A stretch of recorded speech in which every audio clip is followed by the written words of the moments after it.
So the Roman Empire, right, begins to form under Julius Caesar, takes concrete steps under Caesar Augustus, and it's going to rule under the premises of the initial Roman Empire, right? Then Constantine is saying Rome is undefendable. We have to move it to a more defensible position. He puts it in Istanbul and or Constantinople, he calls it, calling himself a god, a sun worshiper, who then forms the Roman Catholic Church as a blend of sun worship, fertility goddess worship, fish god worship, and Christianity. So he blends all that together, and the separation begins with his grandson who takes the throne, who begins to loot Western Rome in order to pay for the Byzantine Empire. Well, when Western Rome collapses, it collapses as a political state, but its theological state continues in the Vatican.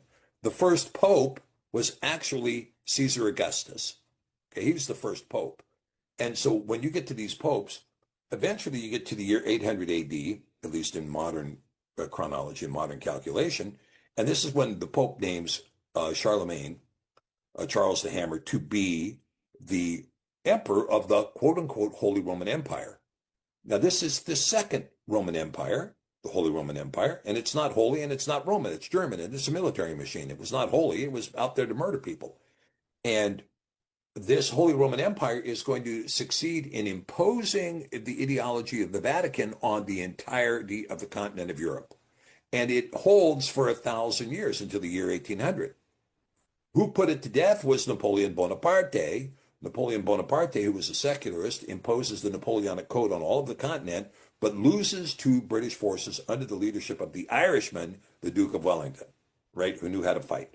Okay, so then this is going to be recreated in Adolf Hitler, who's going to create the Third Rome, or the Third Reich.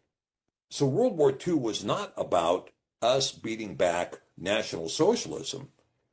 World War II was about us competing with Germany to see who was going to be the army for Rome.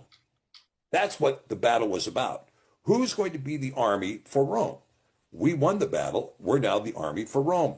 We're now the army for the 13 families that control the Vatican. That's who we are. And that's how we became the policeman, quote unquote, of the whole world.